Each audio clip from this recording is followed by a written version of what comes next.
want you to imagine something. You are about to speak English, maybe to a colleague, maybe to a stranger, maybe just in a class. Before you open your mouth, something happens inside your head. A small voice appears. It says, "Get this right. Don't make mistakes. Think before you speak. Be careful." And so you think, you check, you prepare the sentence carefully before it leaves your mouth. But by the time you have checked everything, the moment has passed. The conversation moved on. Someone else spoke, and you stayed quiet, holding your perfect sentence that nobody ever heard. Does this sound familiar? This is one of the most common patterns I see in English learners, and it is quietly doing more damage to your progress than almost anything else. My name is Emma, and this is Train Your English Brain. I want to tell you about a student named Yara.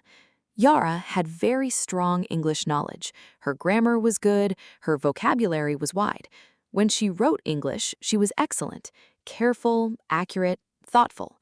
But speaking was a different story. In every conversation, Yara prepared each sentence fully in her head before saying it. She checked the verb tense, she chose the best word, she made sure the grammar was right. The result, she spoke very slowly, very carefully, and very little. People around her assumed she was shy, or maybe not very confident. A few times, someone even finished her sentence for her, simply because the pause was so long. Yara told me, "Emma, I just don't want to sound stupid. If I speak before I'm ready, I will make mistakes, and mistakes make me look bad." I understood her completely. That fear is real. That feeling is real. But the belief underneath it, that perfect sentences protect you, was slowly destroying her ability to ever speak naturally at all. Here's the truth about perfectionism and speaking. When you speak your first language, you do not check your grammar before every sentence. You do not choose the most accurate word before you begin. You simply open your mouth and trust that the words will come. And they do, because your first language has been living in your automatic memory for years. It doesn't need checking. It just works. But here's something important. That automatic, natural feeling in your first language didn't start that way. When you were a small child learning to speak, you made countless mistakes.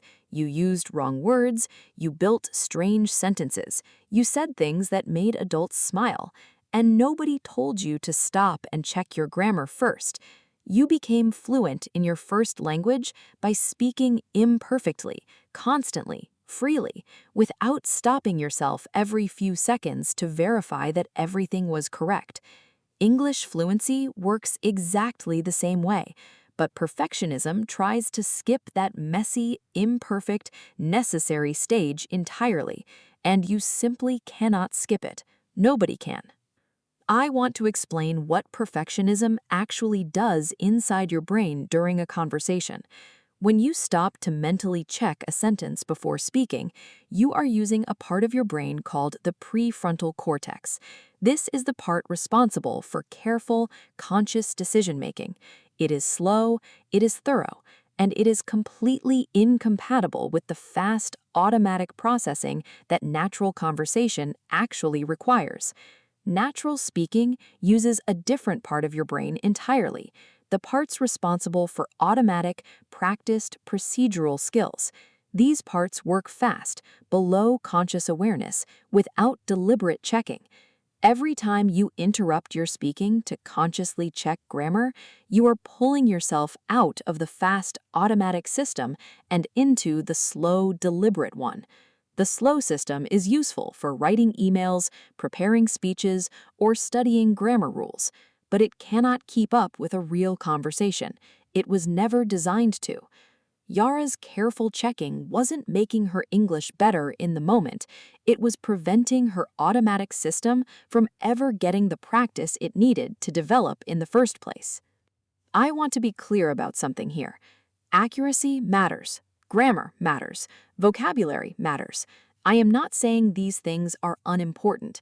I am saying there is a time for careful accuracy and a time for free, imperfect flow. And mixing these two things up is exactly where perfectionism causes the most damage. Careful accuracy belongs in writing, in preparation, in reviewing your mistakes after a conversation. These are the right moments to slow down, check carefully, and improve your precision.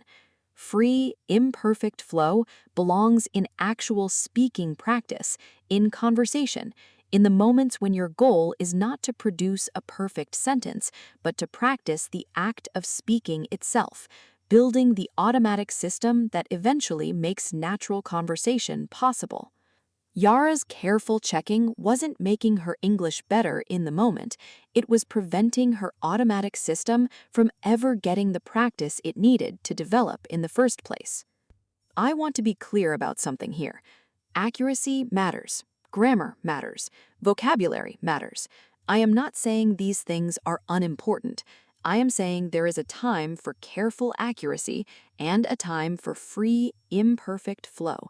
And mixing these two things up is exactly where perfectionism causes the most damage.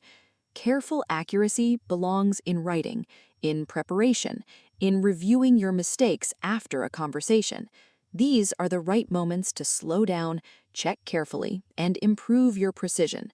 Free, imperfect flow belongs in actual speaking practice, in conversation, in the moments when your goal is not to produce a perfect sentence, but to practice the act of speaking itself, building the automatic system that eventually makes natural conversation possible. Yara's careful checking wasn't making her English better in the moment, it was preventing her automatic system from ever getting the practice it needed to develop in the first place. I want to be clear about something here. Accuracy matters. Grammar matters. Vocabulary matters. I am not saying these things are unimportant. I am saying there is a time for careful accuracy and a time for free, imperfect flow. And mixing these two things up is exactly where perfectionism causes the most damage. Careful accuracy belongs in writing, in preparation, in reviewing your mistakes after a conversation. These are the right moments to slow down, check carefully, and improve your precision. Free, imperfect flow belongs in actual speaking practice, in conversation, in the moments when your goal is not to produce a perfect sentence, but to practice the act of speaking itself, building the automatic system that eventually makes natural conversation possible. Yara's careful checking wasn't making her English better in the moment, it was preventing her automatic system from ever getting the practice it needed to develop in the first place. I want to be clear about something here. Accuracy matters. Grammar matters. Vocabulary matters. I am not saying these things are unimportant. I am saying there is a time for careful accuracy and a time for free, imperfect flow. And mixing these two things up is exactly where perfectionism causes the most damage. Careful accuracy belongs in writing, in preparation, in reviewing your mistakes after a conversation. These are the right moments to slow down, check carefully, and improve your precision. Free, imperfect flow belongs in actual speaking practice, in conversation, in the moments when your goal is not to produce a perfect sentence, but to practice the act of speaking itself, building the automatic system that eventually makes natural conversation possible. Yara's careful checking wasn't making her English better in the moment, it was preventing her automatic system from ever getting the practice it needed to develop in the first place. I want to be clear about something here. Accuracy matters. Grammar matters. Vocabulary matters. I am not saying these things are unimportant. I am saying there is a time for careful accuracy and a time for free, imperfect flow. And mixing these two things up is exactly where perfectionism causes the most damage. Careful accuracy belongs in writing, in preparation, in reviewing your mistakes after a conversation. These are the right moments to slow down, check carefully, and improve your precision. Free, imperfect flow belongs in actual speaking practice, in conversation, in the moments when your goal is not to produce a perfect sentence, but to practice the act of speaking itself, building the automatic system that eventually makes natural conversation possible. Yara's careful checking wasn't making her English better in the moment, it was preventing her automatic system from ever getting the practice it needed to develop in the first place. I want to be clear about something here. Accuracy matters. Grammar matters. Vocabulary matters. I am not saying these things are unimportant. I am saying there is a time for careful accuracy and a time for free, imperfect flow. And mixing these two things up is exactly where perfectionism causes the most damage. Careful accuracy belongs in writing, in preparation, in reviewing your mistakes after a conversation. These are the right moments to slow down, check carefully, and improve your precision. Free,